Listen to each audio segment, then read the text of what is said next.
Olha, a terra que Deus nos deu, o Evangelho, que é a terra da promessa, igual deu para os judeus Canaã. Canaã era a terra da promessa, símbolo do Evangelho.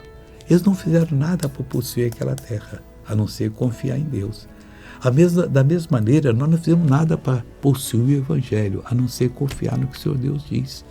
Diz o Salmo 104, versículo 35. Desapareçam da terra os pecadores, tem que desaparecer. E os ímpios não sejam mais, acabou.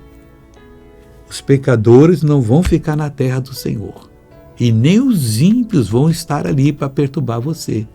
Aí o salmista termina: bendize, ó minha alma, ao Senhor, louvai o Senhor. Meu amigo, pega essa maneira de bendizer a Deus com toda a sua alma e olha e louve o Senhor Deus, porque a nossa posição em Cristo não admite derrota de forma alguma. Veja uma pessoa abençoada. Qual o problema do joelho, Vicente, você tinha? Ano de desgaste. 15? Eu me abaixar de forma alguma, não consegui. Achava mais? O tipo de trabalho que eu tenho que fazer, não consegui me abaixar. Abaixa agora. Abaixa, homem de Divinópolis. Oh, glória a Deus. Cheguei manquejando aí, Como é que você chegou? Imita pra mim. Eu cheguei meio puxando, botando a mão no joelho, percebendo que estava doendo, estava incomodando. Agora não tem mais nada. Dando aqui na fila. Agora não tem mais nada. Agora eu tô inteiro.